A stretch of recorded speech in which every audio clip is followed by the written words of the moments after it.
안녕하세요. 낭낭이입니다. 우리는 살아가면서 매번 선택을 하죠. 작게는 오늘 점심 메뉴는 무엇을 할까부터, 크게는 무슨 일을 하면서 살아가야 하나까지 정말 매 순간이 선택의 연속입니다.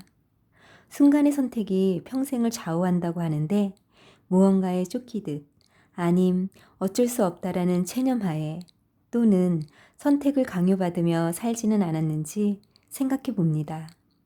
전 항상 머릿속으로 생각하고 있는 저만의 문장이 있습니다. 난 과연 사라지고 있는 건가? 살아가고 있는 건가? 모든 사람이 원하듯 저 또한 원하고 있습니다. 나의 의지대로 살아가고 싶다고. 여기 이 책 두려움이 인생을 결정하지 마라를 읽으며 다시 한번 되뇌어 봅니다. 난 나의 의지대로 살고 있어. 지금부터 책의 내용을 보겠습니다.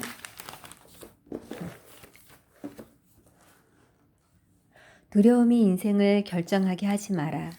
이 책은 두 개 파트로 나눠져 있는데 첫 번째 파트에서는 우리를 움직이게 하는 자유와 두려움, 동기부여에 대한 내용을 담고 있습니다. 그럼 첫 번째부터 자유에 대하여. 개인적 자유의 궁극적 의미는 두려움이라는 비극적 자기 억압과 사회적 억압이라는 제약으로부터의 해방. 이 모든 것으로부터 풀려날 때 우리는 자기 또는 타인이 부과한 제약에서 벗어나 진정한 나를 찾고 자신이 진정 원하는 것을 찾아내고 추구하는 능력을 갖게 된다. 자기 억압은 스스로의 부정적인 생각과 행동이 자신을 제약하도록 방치할 때 일어난다. 사회적 억압이란 다른 사람들이 나의 영혼을 감금하고 내 잠재력을 질식시키는 것으로서 타인의 방식이 나다움을 약화시키거나 목표 추구를 방해할 때 일어난다. 정신 차리지 않으면 타인의 목표가 우리의 목표를 대체할 수 있다. 남의 삶을 사는 것보다 더 큰 비극은 없다. 자유는 용감한 혁명가이며 경축할 만한 위대한 반란이고 폭정에 항거하는 용기다. 또한 자유는 신생 국가의 탄생이며 속박을 깨는 힘이고 독재자에 대한 투쟁이며 인류의 거대한 진보다. 우리의 목표는 개인적 자유를 향해 활기와 의미로 충만한 진정한 삶을 향해 있는 힘껏 전진하는 것이다. 높고 가치 있는 명분이야말로 우리를 움직이게 하는 힘이다. 두 번째로 두려움에 대하여. 두려움은 인간의 회피 동기다.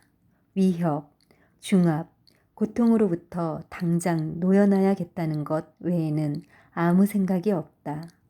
두려움은 우리의 신체가, 우리의 자아가 안전하고 존중받고 제약받지 않도록 무슨 수를 써서라도 주어진 상황을 통제하려 든다. 우리의 허락 없이 두려움이 우리를 다스릴 방법은 없다. 대부분의 경우에 두려움을 깨우는 것은 우리의 몫이다. 달리고 싶은 충동이 최고조에 달한 순간에조차 달릴지 말지 선택은 우리의 몫이다. 인생에서 느끼는 공포의 대부분은 단순히 변화가 불러올 수 있는 두 종류의 고통을 예상하면서 생겨나는 염려에 지나지 않다.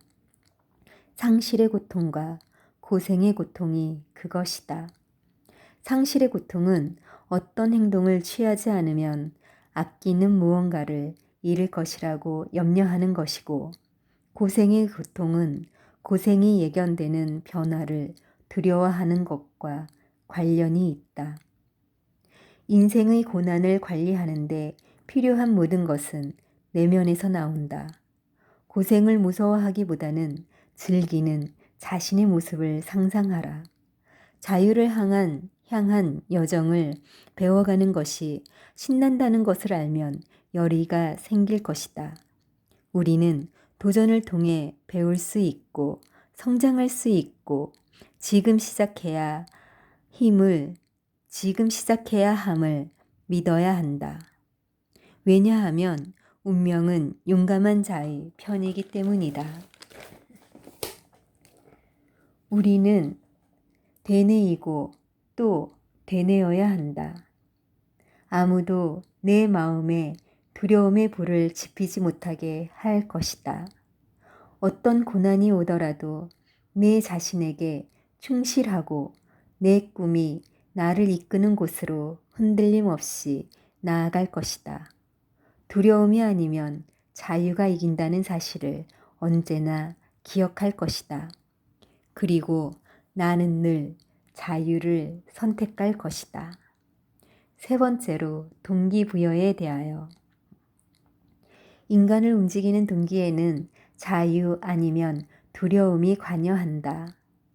자유는 진정한 자기를 발견하고 목표를 설정하게 함으로써 궁극적으로 사람을 독립, 성장, 행복, 초월로 인도한다. 두려움은 도전과 고투를 가능한 한 피해가게 만든다. 동기란 행동의 여유를 뜻하며 무언가를 왜 하는지에 대한 것이다. 행동을 위한 동기를 만들 때 우리는 의식의 안내를 따라 혹은 무의식적으로 여러 가지 생각, 감정, 경험들을 걸러내고 그것들로부터 무엇을 왜 하고 무엇을 왜 하지 말아야 하는지에 대한 이유들의 집합을 선별적으로 만들어낸다. 선택에 대한 마음이 얼마나 분명하고 의지가 얼마나 확고한가에 따라 동기부여의 수준이 결정된다. 동기부여는 어느 날 뜬금없이 되는 것이 아니다. 성숙한 사람은 동기부여가 감정에 불과하지 않다는 것을 안다. 그것은 동기, 무언가를 향한 선택, 행동의 뿌리 깊은 이유에 대한 의식적인 다짐이다. 야망과 기대는 동기부여에 불을 붙이고 관심과 노력은 동기부여를 유지시킨다. 동기부여의 본질은 그것이 선택이고 야망과 기대, 관심과 노력, 태도와 환경의 산물이라는 것이다. 우리는 인생에서 수백만의 지금 이 순간 결정들을 내린다. 이때 개인적 자유를 향하는 동기부여된 마음으로 스스로 의사결정을 할 수도 있고 두려움으로 향하는 달갑지 않은 충동에 의사결정을 맡길 수도 있다. 두려움이 이기느냐 아니면 자유가 이기느냐에 따라 우리의 운명이 달라진다. 파트 2에서는 마음의 힘을 키우는 9가지 방법에 대해 설명하고 있습니다. 그럼 하나하나 살펴보도록 하겠습니다. 첫 번째, 현재에 집중하라. 우리가 무기력한 까닭은 대부분 무의식적으로 또는 강박적으로 자신의 마음을 과거나 미래로 이끌기 때문이다. 그렇게 할 때 충실히 현재를 사는 것은 불가능하다. 삶은 하루빨리 또는 하루 늦게 진행될 수 없다. 의미 없는 향수와 어리석은 투사의 습관을 벗어나 매 순간 삶의 바다에 재입수하는 법을 배워야 한다. 우린 스스로에게 이렇게 물어보아야 한다. 내 삶의 바로 이 순간 무엇에 초점을 맞추면 평화와 감사, 열정을 느낄 수 있을까?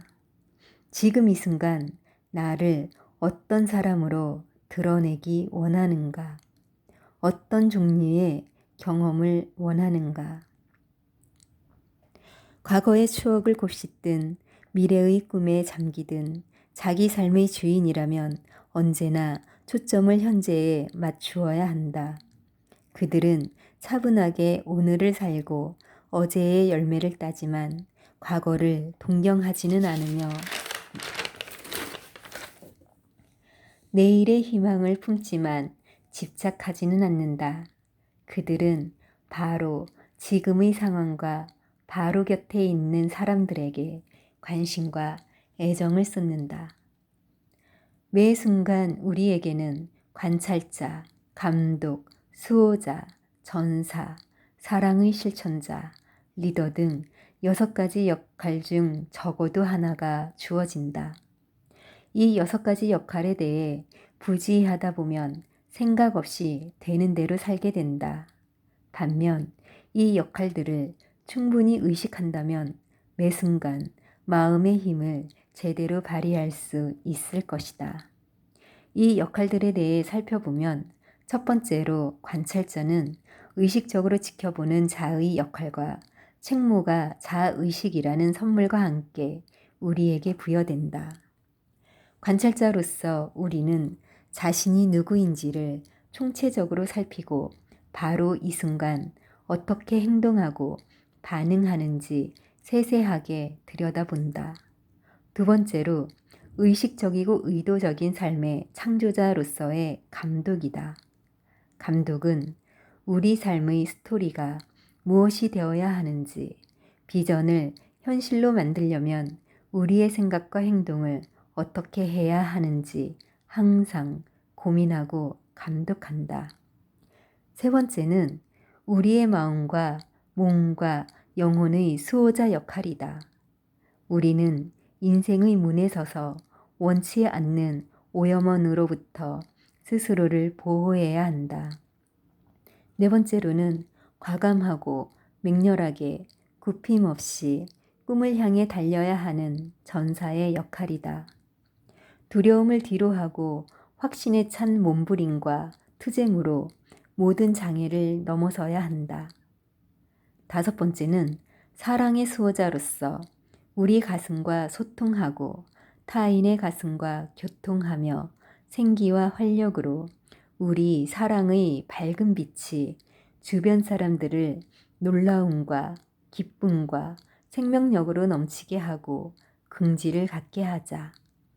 마지막은 리더의 역할로 지금 필요 영역을 파악하고 주변 사람들을 고양하고 의미 있는 투쟁과 봉사를 위해 다시 한번 화합하자.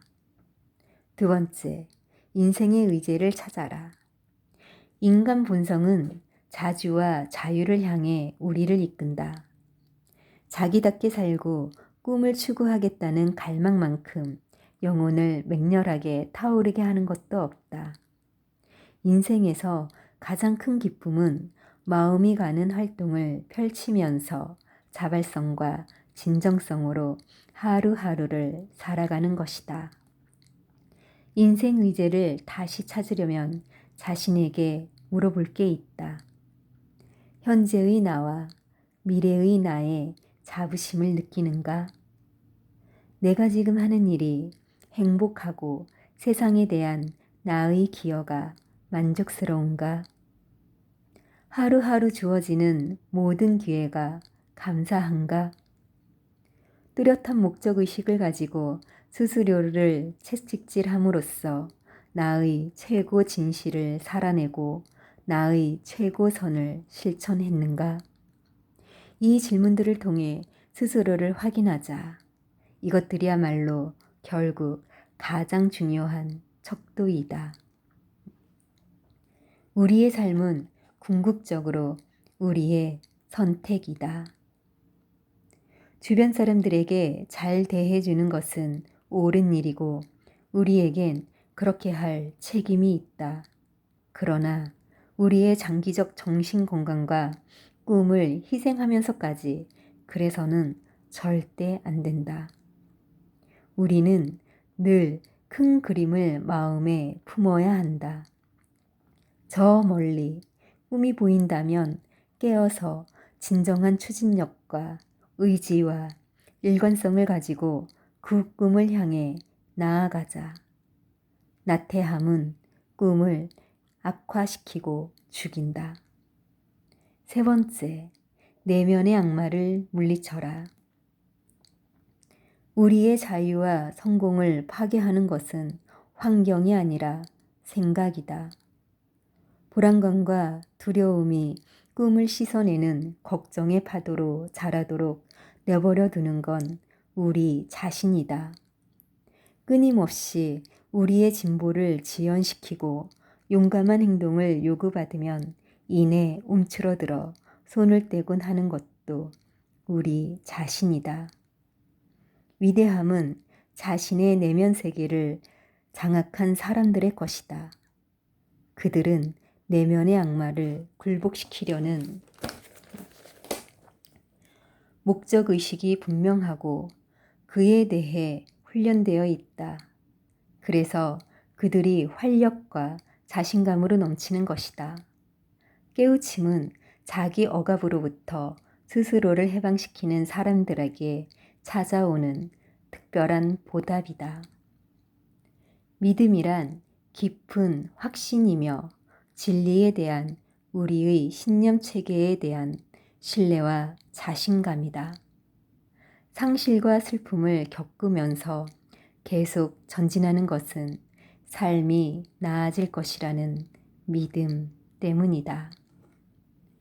스스로에 대한 깊은 신뢰를 통해서만이 우리는 내면에 싹트는 의심을 무찌르고 꿈을 실현할 수 있다. 말해야 할 때 말하지 않고, 일해야 할 때 일하지 않고, 싸워야 할 때 싸우지 않고, 사랑해야 할 때 사랑하지 않고, 살아야 할 때 살지 않았음을 아는 것. 이것은 인류의 무행동이라는 비극, 미루기가 우리의 영혼을 잡고 승리의 축배를 드는 비극이다. 운명은 행동하는 자에게 자애로운 얼굴을 보이며 성공과 찬사로 그 인생에 보상한다. 사랑은 우리의 치유를 완성한다. 세상의 모든 믿음과 행동을 가질 수 있지만 사랑 없이는 아무런 힘이 없다. 날것의 신성한 힘에 믿음을 주는 것이 사랑이다. 우리에게 용기를 주고 혼자서는 결코 취하지 않을 행동을 취하게 하는 것이 사랑이다. 네 번째, 거침없이 전진하라. 우리의 힘을 다시 찾아오려면 우리가 현실을 만드는데 얼마나 큰 영향력을 발휘할 수 있는지에 대한 신념부터 바꾸어야 한다. 인생의 그 어떤 것도 우리의 환경도 잠재력도 고정적이지 않다. 우리가 원하는 방향으로 현실을 바꿀 수 있고 엄격한 학습과 주도적 행동으로 우리가 원하는 삶을 만들어갈 수 있다. 누군가의 허락을 기다리거나 상황이 완벽하게 무르익기를 기다려서는 안 된다. 필요한 모든 것이 지금 손 닿는 곳에 있다. 당신의 현실은 당신의 책임이다. 당신이 원하는 것이 무엇인지 분명히 하고 그 일이 일어나게 하라. 행동 없이 변화 없고 목표 없이 성장 없다. 인류는 의도가 아닌 행동으로 평가된다. 우리가 의도하는 것은 우리의 인품을 판단하거나 행복을 측량함에 있어 별로 중요치 않다. 오직 행동만이 진정한 나다움을 만든다. 오직 행동만이 우리를 승리의 길로 이끈다. 오직 행동만이 창조하고 성장하고 관계를 맺고 최고의 순간을 향해 도약하여 진정한 위대함의 가장자리에 닿게 해준다. 그 외 모든 것은 단순히 생각에 머물 뿐이다. 의도와 행동 사이에는 분명한 차이가 있다. 사랑만큼 그 차이가 명확한 것도 없다. 우리는 타인을 사랑하겠다는 의도를 가질 수 있다. 그러나 존경과 보살핌과 진정한 애정의 실제적 행동이 없다면 의도는 영혼 없는 무용지물에 불과하다. 생각하기는 사랑이 아니다. 주어야 사랑이다. 5번째, 기쁨과 감사의 힘을 믿어라. 인생에서 기쁨과 감사를 느끼기 원한다면 그 목적을 달성하는 방향으로 신념과 행동을 조율해야 한다. 기쁨과 감사가 일상이 되도록 힘있게 반복해야 한다. 선한 삶의 가장 혹독한 요건은 고난과 고통, 불의 속에서도 기쁨과 감사의 마음을 유지하는 것이다. 이것은 자기 완성과 행복의 요건이다.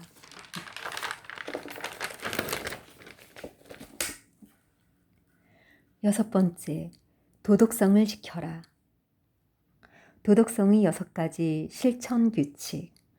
1번째, 행동하기 전에 생각하는 것이다. 2번째, 열정 없이 헌신하지 말라는 것이다. 3번째, 약속을 지키는 것이다. 4번째, 늘 타인을 존중으로 대하는 것이다. 5번째, 진실을 말하는 것이다. 6번째, 행동해야 할 때 행동하는 것이다. 생소한 말들이 아닌 다 아는 내용들입니다. 하지만 늘 염두에 두고 행동으로 옮긴다는 것이 말처럼 쉽지만은 않네요. 그러고 보면 세상에 말처럼 쉬운 것은 없는 것 같아요. 중요한 것은 행동. 전에 읽었었던 시작의 기술에도 나왔었죠. 행동이 나를 규정한다라고. 다음으로 넘어가겠습니다. 도덕성을 쉽게 저버릴 수 있는 7가지 유혹. 1번째, 성마름의 유혹. 인내심의 부족으로 선한 사람이 비열해지고 다 된 밥에 코가 빠지고 멋진 아이디어들이 현실이 되기 직전에 사장되고 단기적 이익에 눈이 멀어 탐욕과 부적절한 결정을 내린다. 인내는 미덕이다라는 상식이 상습이 되게 하자. 2번째, 실망의 유혹. 실망은 우리에게 아무런 실제적인 힘을 발휘할 수 없다. 우리가 배움의 자세를 가질 때 실망은 이내 사라진다. 실망을 이용하여 역량을 확장하고 다짐을 실천하고 꿈을 성취시키는 능력을 키운다. 3번째, 절박감의 유혹. 4번째, 공격성의 유혹. 타인이 공격적으로 나올 때 우리의 반응에 특별히 더 신경을 써야 한다. 누군가 강하게 밀어붙이면 그 사람의 자아가 방어적으로 반응하고 있으며 심지어는 무지에서 비롯된 행동을 하고 있다는 사실을 덤덤히 받아들이고 우리가 낮은 수준으로 끌려 내려가지 않도록 각별히 마음을 써야 한다. 5번째, 상처의 유혹. 절대 상처에서 돋아난 가시로 다른 사람을 찔러서는 안 된다. 상처를 느끼되 상처의 어두운 그림자를 우리의 영혼이나 타인에게 들이우지 않는 것이 도덕적인 사람이 할 일이다. 6번째, 의리의 유혹. 우리 또는 사랑하는 사람이 정말로 절박한 상황에 처하여 진실을 말하면 해를 입는 것이 확실하다면 거짓말을 말하느니 침묵하는 편이 나을 것이다. 7번째, 힘의 유혹. 이번 파트에서는 행동이 인품이 된다를 강조하고 있습니다. 7번째, 사랑을 포기하지 말자. 사랑은 우리를 더 나은 사람으로 만들어주는 실제적인 도구다. 주변 사람들에게 사랑을 보임으로써 우리는 긍정적 환경 조성에 이바지하고 심오한 성취감을 안겨주는 정서적, 사회적 삶에 기여한다. 그러니 넘치도록 사랑하는 것만큼 위대한 목표는 없다. 8번째, 위대한 미래를 설계하라. 타인과 우리 자신에게 요구할 덕목으로는 정직, 책임, 지성, 탁월함, 용기, 존중, 경각심, 봉사, 화합이 있다. 다른 사람들의 신념과 행동을 정면으로 맞서고 다듬어가는 법을 배워야 한다. 그래야 모든 사람이 의미 있는 목적을 향해 나아갈 수 있다. 우리 각자는 살아있는 본보기다. 우리는 인품과 행동을 통해 위대함과 봉사의 밝은 빛을 모든 구석에 비출 수도 있고, 불행한 소수의 사람들에게 옹졸함과 자기 숭배의 그림자를 드리울 수도 있다. 더 나은 삶과 더 나은 세상을 위한 우리의 씨름은 타인에게 감동과 영감을 줄 수도 있고, 타인을 초라하고 무감각하게 만들 수도 있다. 그것은 우리의 노력이 섬김의 진실한 마음자리에서 나오는지 아니면 탐욕의 마음자리에서 나오는지에 달려 있다. 우리 이제 세상에 감동과 영감을 주는 것을 마음의 목표로 삼자. 이 부분은 첫 번째인 현재에 집중하라와 같은 맥락의 글인 것 같네요. 9번째로 시간을 붙잡아라. 지금 이 순간과 이 인생을 놓치면 안 된다. 우리는 삶을 훨씬 더 진하고 풍성하게 경험해야 한다. 조금만 더 집중하고 노력해도 우리는 매일이라는 선물을 인식하고 삶의 깊이와 감정과 의미를 더할 수 있다. 여기 아주 좋은 글귀가 있어요. 친구여, 나의 친구여, 그대는 이미 있을 곳에 있는데 그것을 알지 못하는가? 다른 무언가를 찾기를 그만두고 주변을 둘러보고 느끼시오. 모든 것이 지금 여기에 있소. 그것을 놓친다면 삶을 놓칠 것이오. 지금 이 순간 좋은 문장들을 읽으며 동영상을 찍고 있는 이 순간, 이런 순간순간들이 쌓여 지금보다 조금 더 괜찮은 사람이 되어갈 거라고 믿고 있는 지금 이 순간이 소중하고 행복하게 느껴집니다. 낭낭이었습니다. 오늘도 내일도 언제나 화이팅입니다.